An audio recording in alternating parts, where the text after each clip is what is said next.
Professor Anand Ranganathan will give his welcome address.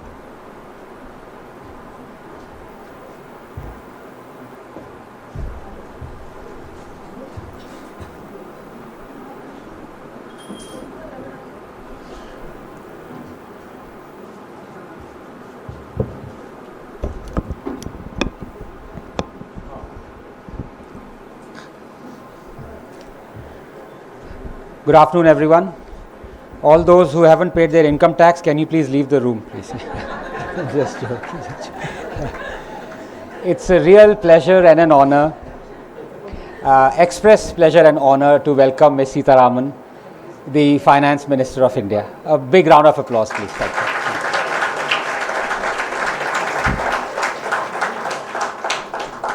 And in the normal course of events, the person welcoming would be presenting her with a bouquet, and she would accept the bouquet graciously and then forget about the bouquet and the person who's given her the bouquet. So we thought we'll do something different, which is, as the adage goes, we are what our teachers make us to be. So the organizers very graciously thought of something very wonderful. The bouquet to Ms. Sitharaman, the Finance Minister of India, would be presented to her by her teacher, Ms. Sabita. Can I please request ma'am you to come? Please.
Ladies and gentlemen, as I said, it's a real pleasure and an honor for me. And I think if one were to describe in one sentence the job of the Finance Minister, as the meme goes, you have one job. Her one job is to make India a success story. That's her one job. Now, is India a success story? There are various elements to this question, and I think I want to, in whatever 7 minutes and 30 seconds that I have, I want to delve into those before the floor is of Ms. Sitharaman. I think we are. If you were to look at some parameters, for example, when we gained independence in 1947, our life expectancy was 32 years. Today it is 74 years. In 1947, our literacy rate was 12.5%. Today it is upwards of 86%. Our poverty rate was 71%. Today it is 4.5%. And the most troubling statistics was that in 1947 our infant mortality rate was 160, which meant that out of 1,000 babies born, 160 did not live to see 1 year. Today it is 24. So yes, we've made great progress. We are a success story. And if you were to scrunch the timeline from not 75 years but to the last 10 years, I think we've been a stunning success story, largely in no small measure because of the achievements of Ms. Sitharaman. If you were to look at a few data points, for example, in 2014, the percentage of Indian population that was multi-dimensionally poor was 29%. Today it's 11%. In 2014, our GDP per capita was $1,500 US dollars. Today it's 2,500 US dollars. In 2014, our foreign exchange reserves were 300 billion. Today they are, I think yesterday, $678 billion. So on and so forth. We had metro in 5 cities. Now we have metro in 20 cities. We had 74 airports. We have 148 airports today. 21,000 kilometers of railway lines were electrified. Today it's 63,000. The length of highways that we built in 60 years prior to 2014, we've built half of that length in the last 10 years. There's been tremendous progress. The AUMs under mutual funds 10 years ago were 9 lakh crores. Today it's 63 lakh crores. In 2014, we had $7 billion of electronics exports. Today it's $23 billion. And most satisfying for the tech people out here, in 2014 we had 350 startups. Today we have 118,000 startups. So yeah, I mean, we've made stunning success. And if you were to scrunch that timeline even further, not to 75, not to 10, but to just 1 year, last 1 year, I think we've been a spectacular success story. In the last 1 year alone, our vehicle sales are the highest ever at 4.1 million units. Our monthly GST collections are the highest ever at 2.1 lakh crores. I think it was May. Our employment number of jobs created highest ever at 47 million jobs. We have the manufacturing PMI index highest ever at 59.1. So many others. For example, something that, yes, is something to be proud of. Income tax returns are the highest ever at 68 million. Our central government debt to GDP ratio is at a 5-year low of 56%. Inflation is at a 5-year low of 3.5%. Our inequality is at a 5-year low of 0.4 Gini. And our Sensex is at an all-time high of 83,000. So yes, from success to stunning success to spectacular success. But then I ask, why is it that still 300 million Indians earn 60 rupees a day? Why is it that 150 million children are still out of school? Why is it that 34% of all under 5 Indian children are chronically malnourished and stunted? Why is it that 20% of all poor children have never been vaccinated? Why is it that 8 million Indian children serve as child labor? Why is it that 18 million Indians are in bonded labor? Why is it that 70% of India has not seen internet access? Why is it that only 2% of adult Indians pay tax? In UK it's 66%. Why is it that our GDP per capita is ranked 136th behind Sri Lanka and even Bangladesh? So yes, the glass is filling. The glass is half full or half empty, depends on how you look at it. But if there is one person who will make sure that this glass keeps on filling and fills to the brim, ladies and gentlemen, the onus is on Miss Sitharaman. Miss Sitharaman, please.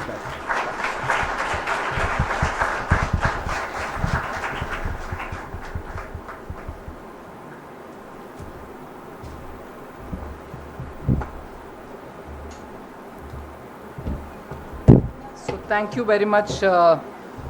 This is for Anand. So thank you very much, Pondy Lit Fest, for having me here. Well, if Anand could start on something like, if you've not had your income tax filed, get out of this room. In the same vein, I'd like to tell him not to see me for the next 3-4 days, because it can be projected as, how dare you, Anand, come and apologize to me? That would be the projection, saying I've called them to apologize, so Anand, stay away from me for a whole week.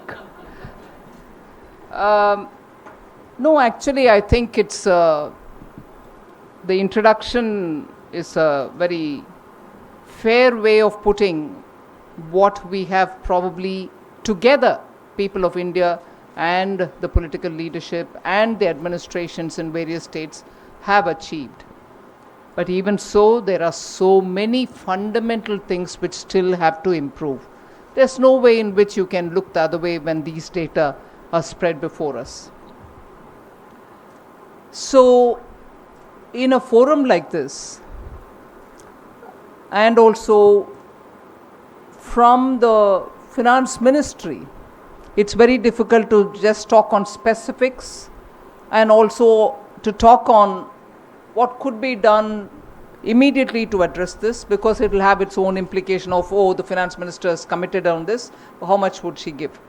So I'm going to talk a bit on the larger issues and then probably address one or two of these concerns. We can never forget the fact that it is the efficiency of governance which delivers on fundamental ground realities. Whether it's malnutrition, whether it is the number of schools with quality teachers, whether it is measuring the outcome in schools, each grade for its learning outcomes and so on, it is a question of how governance is taken down to the last point. The difference between our government, and I'll take the name of the Honorable Prime Minister, the difference between a governance under an experienced Prime Minister as opposed to experienced maybe, but let's say the dedication and the kind of commitment for the national cause being very different. The outcomes can also be different. So sometimes we'll say 45 years of one party rule but has not delivered, whereas 10 years of what Prime Minister Modi has delivered is so clearly before us and so on. The cutting edge difference is if the commitment is I have to deliver on every point rather than be at the top, lead from the front, but down below and on the specifics, each one does his own or her own, even with the intentions being good. So the difference in this approach is from the time a particular section has to be addressed or a particular scheme has to be launched, Prime Minister Modi's operational, which all of us have understood and we work with him on that, is from the time you conceive a project to the time it is completely taken to saturation point in the ground, he monitors it continuously. So it will look as if some people might comment, does he micromanage? It's very difficult to believe. But he does, because that is the stuff he's made of. And he thinks he needs to be clear that it is progressing towards the outcome that he had laid out at the beginning. There's no good announcing it, no good putting money there, but you have to see that it operationalizes. So when you're taking this approach, your outcomes can definitely be read out like the way Anand did. But if I were to do it, they'll say, okay, she's come here to boast about what she has achieved in the last couple of years, but I'm sorry, so that will not be acceptable. I can quite understand that. But today what Anand has done is what many of the media and also many of the observers are doing if they have that thought. But if they have a different kind of an agenda, obviously they'll not speak about it. But it is necessary, therefore, to recall what India has achieved in the last few years, particularly in the last 10 years, only because this has been possible only with a government which has remained absolutely beyond corruption. Not an element of corruption in anything that we do. No pecuniary advantages, no policy distortions, no subjectivity anywhere. Any scheme, everybody gets it. Any scheme, transparent process. Any tendering of jobs, it's all through the global tendering process. It's out in the digital whatever. Whenever somebody bids, it's all known immediately. So there is no way there is a hidden, agenda of some people like to make their money, and therefore any number of calls or allegations that you only favor, let's say one A or the other A, I don't want to take names here, are all calls of frustration. calls coming out of frustration because you're just not able to say anything about this government, that it is corrupt in its, let's say, moral values, corrupt in its pecuniary interests, corrupt in its way of doing business. No. And therefore, they keep saying. That is why it is important when you collect all the achievement lists, when you provide houses, when you provide drinking water, when you provide medical insurance for up to 5 lakhs to individual in a family and within a year, to a family in a year. These are not benefits going to big businesses. These are, after all, reaching the common citizens. And when I bring in concessions of rates which are different in income tax, particularly in the new regime, and I make it a point to make sure that I give the standard deduction enhancement within 2 years of having brought the new regime, it is because we want to make sure that the benefit goes to the salaried middle class, rather than to, I've given rate reduction, but it will benefit everybody till the high net worth individual, and therefore I've given for middle class, but I'm sorry, it also goes to the high net worth. That is the structure of the rates and the slabs in income tax. But if I have to particularly give something to the middle class, that's where I've increased the standard deduction. The rates are also changing, but that will be applicable for everyone who declares a personal income.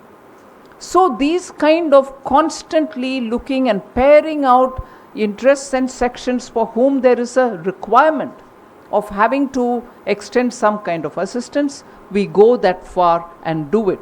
So when we talk in great detail, it becomes like your communication is poor, you're talking too much technicalities. This is not the way to go about it. You have to say in simple terms, I've given you 1,000 crores for only distributing between, those in the age of 10 and those in the age of 25. No, we don't do that. And that is why this debate about freebies acquire a dimension, and we are most often told, even you are engaging in freebies. No, we are not engaging in freebies for 2 reasons. 1, we understand the section for which we have to give it. 2, in the states where we are providing it, we clearly understand the state's financial situation, and we clearly say the scheme will be subject to the assembly and passing it through the budget. And therefore the freebies are not fancy cuckoo land decisions which have no corroboration with the state's own policies. So that's going through the process, and states which have rushed into giving these kind of promises are today facing severe crisis. I don't need to name them, you're aware, states which promised returning to the old pension scheme, when you can't sustain it. And that is why today, with a committee of experts talking with stakeholders, we have come up with a unified pension scheme. So the reason why I have gone to giving you these examples is to say quite a lot of mind application happens at every stage. It is not left to just say one section of the administration. Everybody and also the stakeholders are brought in and decisions are taken like that. So therefore, where are we now? The list of achievements, list of what has been achieved in the last 10 years and particularly in the last 1 year, particularly in the last 5 years, have all very briefly presented before you by Anand. But I want to say 2 things about what India is facing today and 2 things about where we are better off than many others today. We are better off because there is a sense of continuity. Like it or not, and all of us may, at least some of us may grieve, could the number be better? Could the number have been better? But the fact remains, it is Prime Minister Modi who has formed the government for the 3rd time successively. So that brings in an element of continuity, stability in policy. And therefore, the priorities, which are make sure that India is safe, make sure the Indian fundamentals are strong, make sure you know the destination where you have to go, and therefore the path has to be laid out for all of us to benefit from it. And that is why, for a moment, I'd like to go back to talking about the global situation, the uncertainties, the rapid changes in regime, 50 countries have had their elections this year, or some going through now. Changes are happening rapidly. And in that process, uncertainty set in, because the newer agenda of the new winning party is again going to reset the country's priorities, and in that sense, India has been fortunate. And therefore, the priority that Prime Minister Modi gives for national security, particularly because I borrow one of my friend's words, no nation can be secure in isolation. You cannot say I've built a very strong armed forces, it is well endowed, and therefore I'm going to be very safe. No. Today you need to have friends, you need to have such alliances, otherwise you're just going to not have enough helping hand if there is a contingency arising. You need to have situations where people stand up for your cause. For this, I'd like to just say how even traditionally non-aligned countries which led to a downsizing of their militaries, have today realized that they have to buck up, they have to have defenses, they have to have their economies being strong as much as monies for setting up their defense in a stronger way. So in the early 2000s, and from then to now, you find a lot of reset happening. Countries are looking at their own national security. Even countries like Sweden, countries like Finland, yes, they are closer to some big country, but never mind, they felt safe all the while, but now they feel that they need to strengthen their defense structures. And as a result, ideally, not a good thing, but as a result, global military expenditure grew 7% to $2.43 trillion in 2023. And that's the steepest annual rise which has happened since after 2009. So the sense of security, longing for peace, and overall security considerations now being very fragile, countries think they have to get back to being safer, well armed, well positioned. Poland's military spending, 14th highest in the world now, was 31.6 billion after growing by 75% between 22 and 23. This is by far the largest annual increase in any European country. So the countries are now spending money to keep themselves safer and well endowed from the point of view of development. So if you're looking at what the future entails for India and how we are going to reach that destination of Vikasit Bharat by 2047, we are on the right track in that we prioritized on our national security. We have never compromised on spending on defense, although the kind of whimsical 10 years which lasted earlier, where they at one point in time didn't have money to spend on defense. Another point in time they said, no, our border villages are better off without spending money on them, because if they're very good, the enemy can walk in easily. All those things happened. But we have never compromised it, whether it is a simple thing but a very critical thing for an individual soldier, a bulletproof vest. Even that has been attended to, and to the extent of getting larger vectors, which are so required either for the Navy or for the Army and so on. So this sudden worry about global security and individual countries no longer wanting to be that ideally non-aligned. They may still continue to be non-aligned, but they want to be from a stronger position, from a bolder position, from a position of being sure that they are well armed for it. That is what is the spirit of Atmanirbhar Bharat announcements which were made in 2020 in the context of COVID. So I just want to underline the fact that we need to be conscious of the fact that when you're measuring a country's development today, I suppose as much as any other time, but there was a period of lull. We thought the world has arrived at a formula through which largely all of us are going to be safe, and there's no worry for us to think in terms of, being very ready for defensive positions. So your measurement for being developed is not going to be devoid of your defense capabilities.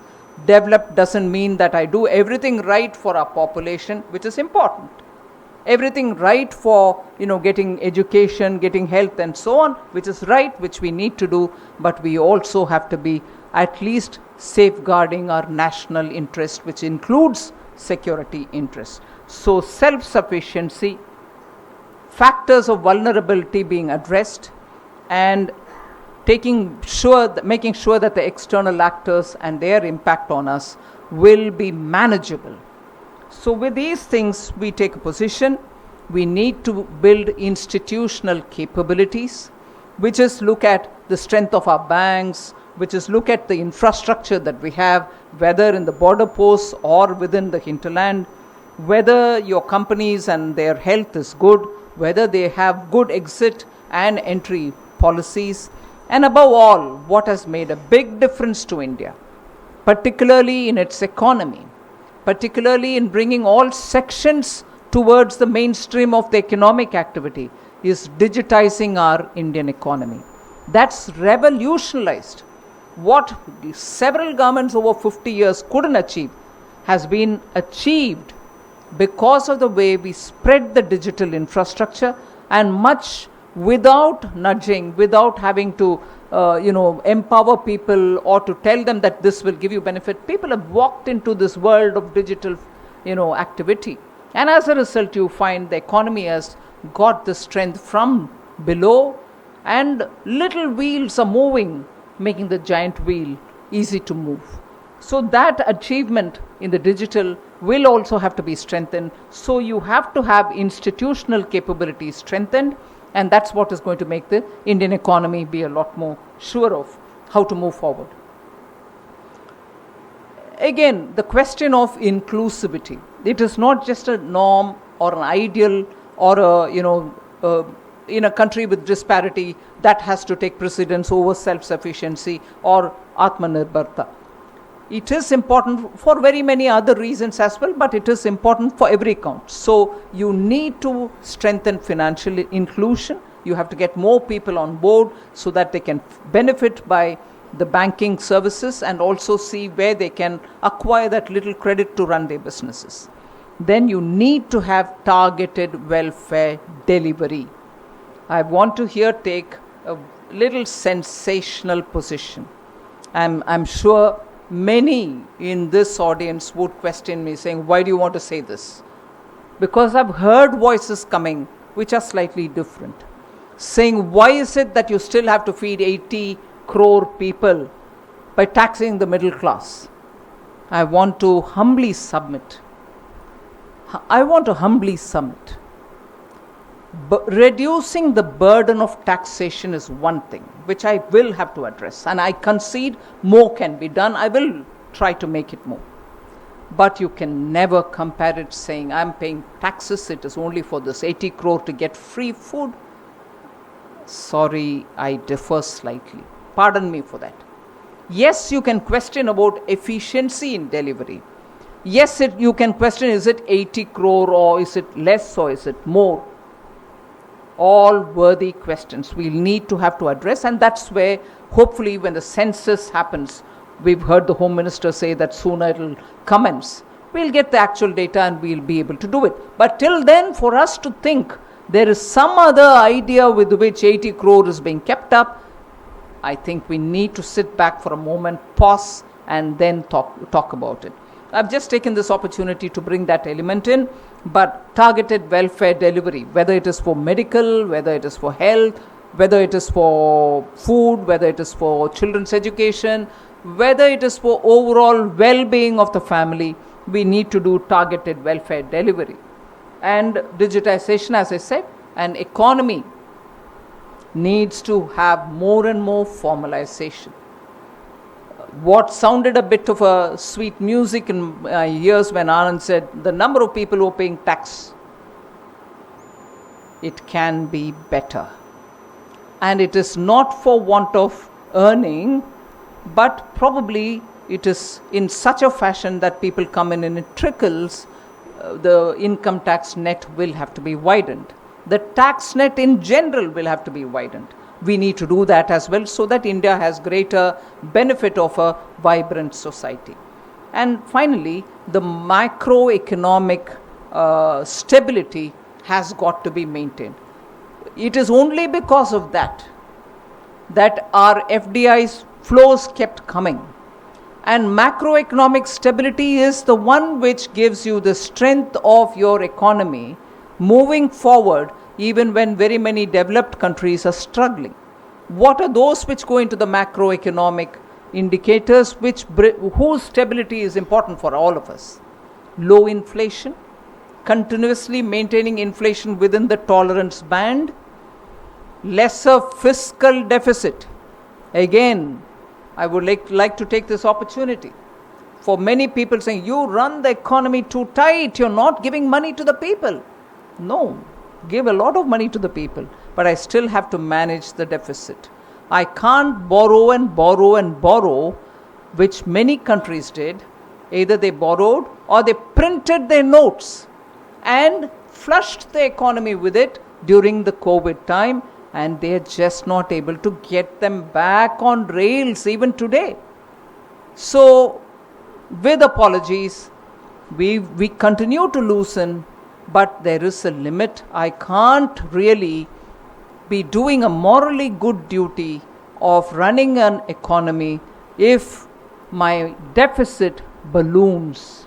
It ballooned in COVID and there was no thinking about it. Because we needed that to, spend. But it has to come back to some kind of a normative position. And that is why talking about deficit, fiscal deficit, because we've given ourselves a chart. We will be this by this year, this by that year, and it has been approved by Parliament. I can't obviously go and say, sorry, no, I've been accused of running the economy tight, so I have to loosen it out now. I will not obey that glide path which has been approved by the Parliament, sorry, and walk out. I can't do that. I will have to continuously make sure that the fiscal deficit is also managed well. Otherwise, your country is not going to be seen as a responsible democracy. You will just be like many of those countries which printed notes. And narrow current account deficit. We need to have a current account deficit maintained well. So in all this, I've specified the individual markers, but how all these can be managed is by continuously having your stress on investment. Innovation is a big thing, and that is why the story of the startups is a big success. More and more innovation, more and more patent registration, more and more speedier giving patents rather than sitting years over it. All this matters. So investment will have to continue, particularly in the capital building, asset building, and not on revenue expenditure. Innovation is what is going to make our economy far different from many others, because innovation creates a lot more ripple effect in the economy in terms of jobs, in terms of the cost of making things, in terms of those innovative ideas with which you're giving newer solutions to everything. Then I already spoke about inclusion. We need to have inclusivity in what we do, and infrastructure has to be developed. Finally, inclusiveness. So investment, innovation, infrastructure, and inclusiveness are the 4 eyes which I will have an eye on constantly to improve. So there can be many other dimensions of those which question the economy, the external risks, and so on. And here I'd like to again touch upon a few things which we've done. For India to be Atmanirbhar is where we have underlined in the latest budget that we need to have good critical supply of critical minerals. The rates of customs duty have all been brought down. We need to be self-sufficient in producing a lot of things, inclusive of your storage battery capacity, your renewable energies, the capacity is increasing. We are also talking about energy security, and therefore we are coming up with Bharat small reactors, so that we can bring nuclear energy, but in a smaller scale, and everywhere we are able to get energy supplies readied, and for which we need to have the right kind of minerals which we need. Duties have been cut so that these can come in, and we are able to do a lot more research and come up with products which will give us that energy security. Manufacturing will have to be diversified, more and more diversified, so that we have the strength that the economy derives from agriculture and allied products, derives from services, which is already contributing more than 50, in fact 60%. The middle is the one in which a lot of work has to happen, and that is manufacturing. We need to have manufacturing's contribution to our GDP increase. Otherwise, you are only dependent on a agriculture whose growth will have to be even more pumped up, but largely relying only on services. That alone cannot help us. We need to diversify. We'll be giving a lot of attention for it. You know, for the semiconductors, for the various PLIs, 13 sectors, I'm not getting into details of that. You all know about it. And I guess there will be an interaction as well. So you can ask me more questions on it. But the point that Anand was saying, I'd like to give you one or two more datas there. India's demand for semiconductors is projected to grow 5-fold to around $110 billion from the current $24 billion. It is that demand for which we need to have more semiconductor manufacturing happening in this country. And the 5 proposals which have come to this country in Assam, in Gujarat, and now Maharashtra is also making an attempt. 1.52 lakh crore investments in the 5 projects are likely to happen, which are all grounded. Electronics exports has quadrupled. In 2014, it was $7.6 billion. Today, it is $29.12 billion. Electronics export could not have happened if the policy was not an enabler.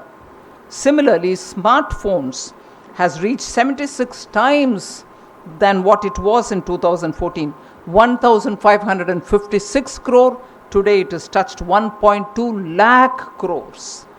Mobile phone production increased 20 times, where it was somewhere in 18,000 crores in 2014-15, 18,900 crores.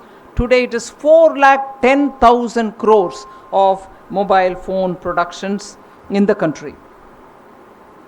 So similarly, our defense exports have increased 30 times. It was just about 686 crore in 2014. It is 21,038 crores in 24. We have crossed even 1 lakh crore approximately. $12 billion of defense production has happened. So with all this, there's a lot of infrastructure investment which we want to spend on, and I will assume that many of this is already discussed a lot. I won't take more of your time. I'll give you time for the interaction. I just want to highlight, for a Sashakt Bharat, for a Surakshit Bharat, and a Bharat which has to become Vikasit by 2047, we need to be sure that domestic economic levels of our citizens will have to be improved. They have to be lifted from where they are today to a higher level. Better living standards, better economic, access to materials, opportunities, and so on. Because I would want to, just as I spoke about national security priorities of many countries which were neutral till recently, I want to highlight how some global funding organizations are continuously disturbing global peace, country by country. Just recall that Yugoslavia in 2000 saw the bulldozer revolution. You saw Georgia with the Rose revolution in 2003. You saw Ukraine going through the Orange revolution in 2004. You saw the Tulip revolution in Kyrgyzstan in 2005. Then you saw the Velvet revolution in Armenia in 2018.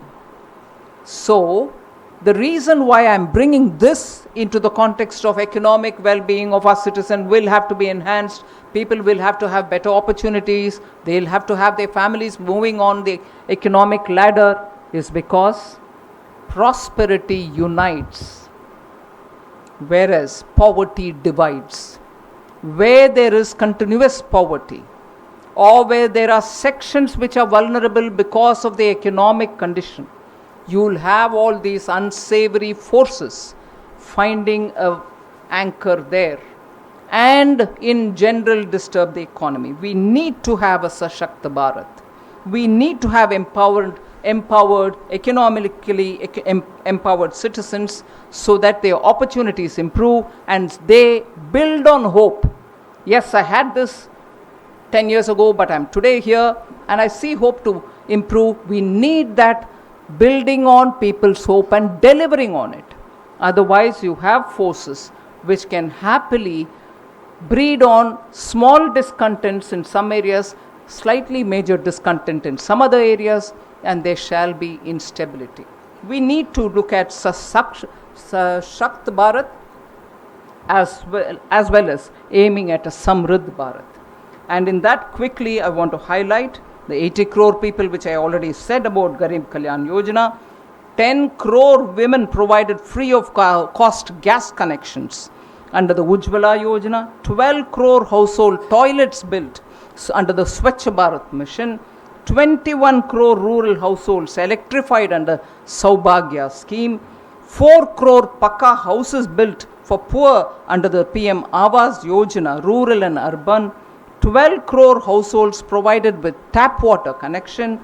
13,000 Jan Aushadhi Kendras, which are selling medicines, which if your monthly budget was somewhere like 1,500, today you can spend 600 or even lesser and get the very same medicines, but the generic ones, and that has helped a lot of low-income families to see that they get a relief. Nearly 1,900 medicines are covered in it. Some are life-saving medicines as well. And 300 surgical instruments are also available at discounted rates.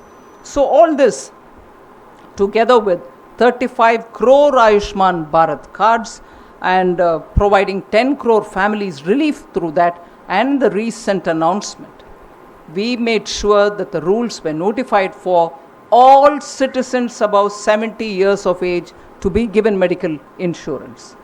And there we are not looking at poor, rich or middle class or not middle class. 70 plus 70 and above get medical insurance. So all these are happening with a lot of emphasis on convergence across governments, state, center, collaboration between civil society and government, and competition. So right at the beginning I said we look at outcomes. We are not saying I've given this much money, it will happen. We are giving money, we are also monitoring it. So most often this question remains, overall welfare expenditures come down. No, it has not come down. Very quickly I'll tell you.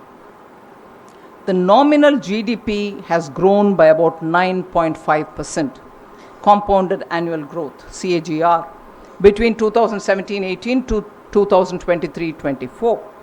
Overall welfare expenditure has grown at 12.8%, nominal GDP at 9.5%, whereas overall welfare expenditure has grown at 12.8% between the same years 17-18 to 23-24.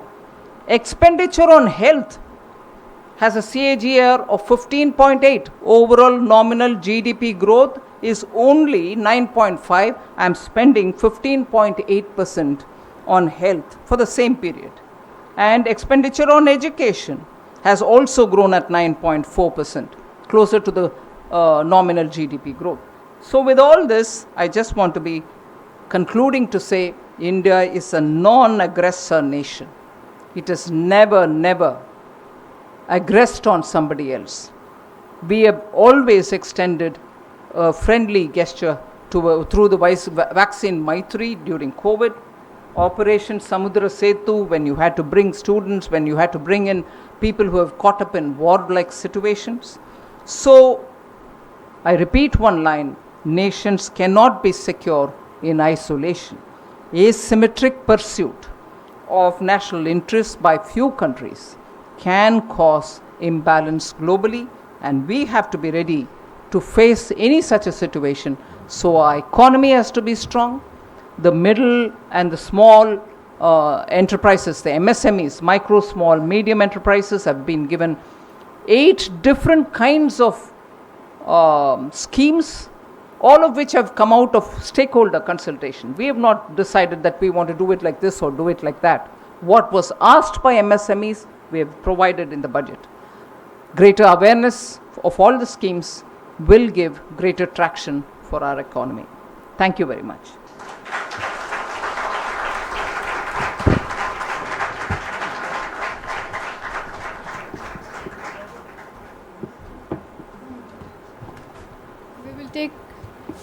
We'll take a few questions. Okay, I have a question. I live in Pellayar Kuppam village, 16 kilometers from Pondicherry. 50 years ago, it was it had the highest suicide rates in the country. Now it's doing pretty well. And I also see that in the middle class level, like because of, as Anand had earlier mentioned, the Sensex levels hitting the roof, people are doing very well. But we have a set of people who just continuously complain. And this is encouraged by some of the media. Can you do something concrete to counter it?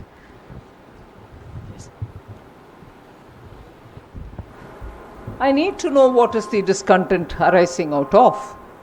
So if I know that, we'll be able to address it. You can give it there. Yes, sorry. No, she's going to answer. Who's No, in social media, we continuously see people of the middle class. Oh, in the social yes, media. Social media only. To counter that narrative. We can counter them with facts. And facts are never used. Not by you, not by a particular section, but facts find very little space. It is tiring to repeat it, but we have to repeat facts any number of times. Because if I've gone through it in the last 3-4 years, I find most often sensationalizing based on not accurate details, partial truths, have acquired a lot of traction. It is that which has to be countered, and that can be countered only with facts. Excuse me. Hello. Thank you. Thank you, ma'am, for the wonderful talk. I have a small question. Could you develop a little bit on the skilling for the particular class? I was told there's a lot of skilling required for in the labor class and all. I didn't really sort of get into it. It was one of the major announcements in this budget, and it was not left there. A lot of work is happening. Sooner you will find that the 5th point of the announcement, there were 5 points in announcing skilling and job related matters. The 5th one is making sure those who were unemployable till now, exceptions were made, those who have passed out of IITs and all that were not included, but the others will go through a 12-month internship in top 500 companies of India. Soon a portal will be launched. Anyone who wants to register in it can register, and within possibly 10 to 15 days they will be given the option of going for internship in one of the top 500 companies, mostly and ideally, I hope it works that way, within the state in which that young person is living. And on the day he gets assigned, he or she gets assigned to one of the top 500 companies, they will be given 6,000 rupees in their hand on that very day. And 12 months he or she shall remain in that internship position, understand what are the various elements which are important for that particular company, get exposed to all these various departments within that company. If it is a manufacturing one, you'll know what are the kind of things that is making up for the manufacturing. Monthly, you will be paid 5,000 rupees by Government of India. 6,000 when you join, 5,000 every month. At the end of the 12th month, you would have had an exposure to a company which is one of the top 500. Post which you get a certificate saying you've gone through this intern, and by which time you would have had that exposure to that company and its various layers through which it manufactures, what it produces, and therefore you probably will become better employable and stand a chance in the job market. So that is one of the schemes for which internship is the word that we use. There are skilling centers through the government ITIs which exist in every state, in which we shall invest in money so that they can have such equipments through which training and skilling in AI will happen for young people. So the new growing area is artificial intelligence. We do not know how many of our young people are ready with skills for it. They will be trained for that. Other than that, through the EPFO, Employees Provident Fund organization, where a company wants to recruit a few more people, the government will pay the employee share of Provident Fund and the employer share of Provident Fund also, so that new people unhesitatingly can be taken up for recruitment by companies which need them. So there are many announcements in this budget about which I didn't take your time to explain.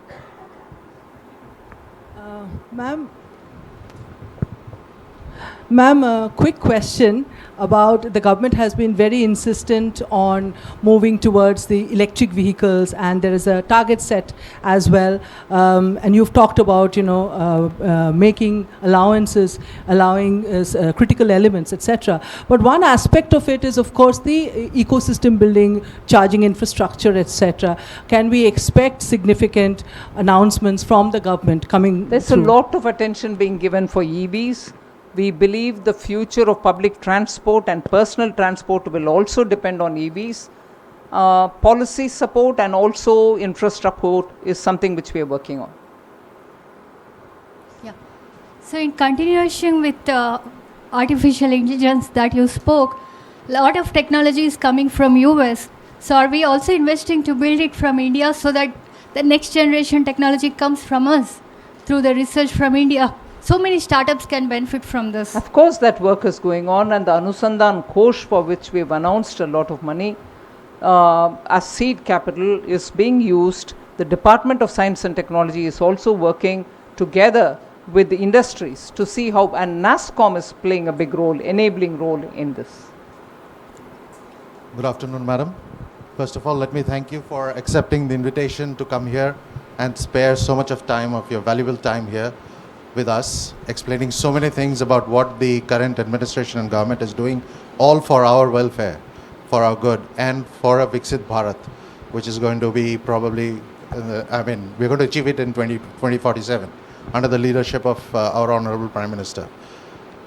Most of us think that by paying our income tax, we have done our duty to the nation. And we feel that now it's the duty of the nation to give us what we need. I think that as conscious citizens, we should do much more. And to achieve this dream of our Honorable Prime Minister, I seek your advice as to what we should do as conscious citizens to kind of achieve this dream even earlier if possible. Thank you. See, whilst I appreciate your question, I can also see, please sit down, I can also see why voices of, pain are being put out. Saying too much of tax, middle class is suffering. I quite recognize that. And as middle class, I know I may not agree with that one line you said, that if I pay my tax, I've done my duty. Maybe by paying the tax also, they are setting an example that despite the difficulties and challenges in which they live, because they are also expected to pay tax because they come in that bracket, they are paying. So as an honest taxpayer, I respect them. I truly honor them, because it's not always possible for middle class to seek very many other subsidies for which the schemes don't include them. So I do understand the pain with which voices come out. We'll have to work for it. But equally, as you asked this question, there are ways in which all of us can contribute towards bettering our people in our immediate neighborhood, or by building a lot more. Nowadays, the tools in the digital world are all available for us. Many positive messages, both from the society, like the people who get Padma Award, are doing brilliantly, not expecting an award, but they thankfully are getting awarded nowadays, because Prime Minister makes it a point to recognize unknown people from different parts of the country, to recognize them for their contribution. Like that, if each one of us can spread the good messages and seek everyone to participate in this large, what I would call a yajna, to build this country, it will be a great service. Good evening, ma'am. Myself, Damanad Ambala. I have a question for you. A lot of Western countries are on the verge of recession, like Japan and UK. Is there any chance that we might see India in that position? If yes, what would be the causes for that recession? No, I don't think we are in a position going towards recession at all. Ma'am, we are not. What if? Because we don't know, America, UK and Japan. They are all the Western countries who had established their economy a lot further than us. First thing, I want you to have confidence in the government. We will make sure, just as we made sure that the economy comes out well out of COVID, if situation, we will apply our mind and work. But at the moment, I want you to be confident that India is not moving towards any recession. On the contrary, we are the fastest growing economy. Madam, in the effort of building the nation building, and in the theme of the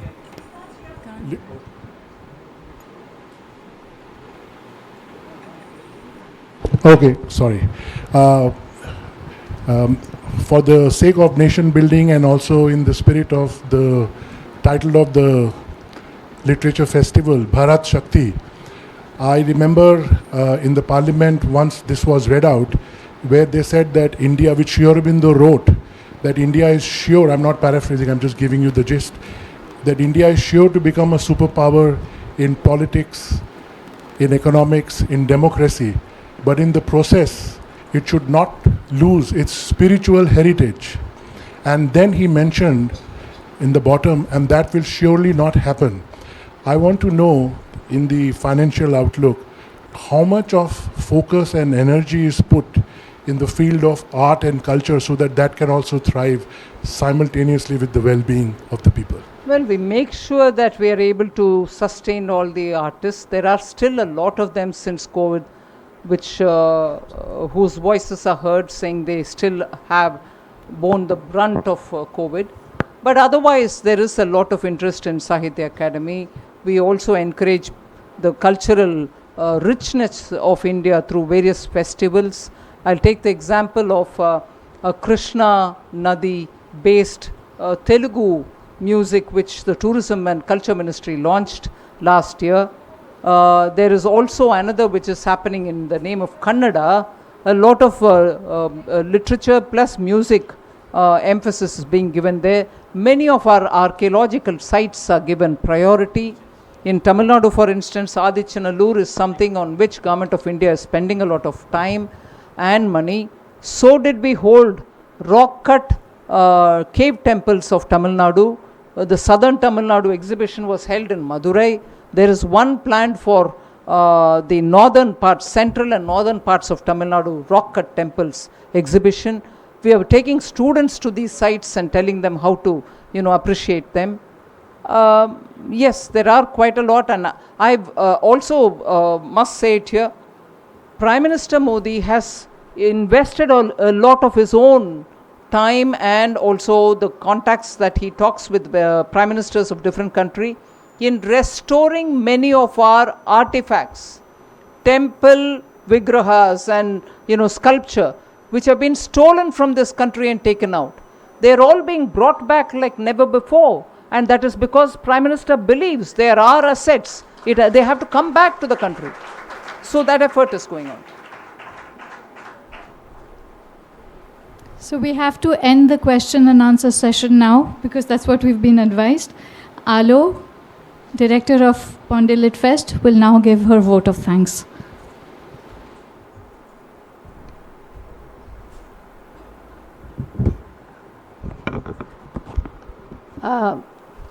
Thank you so much for coming and accepting our invitation.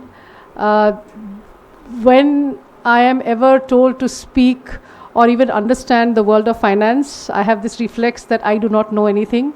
But then I realize that actually I know the world of finance where probably this audience does not understand as much.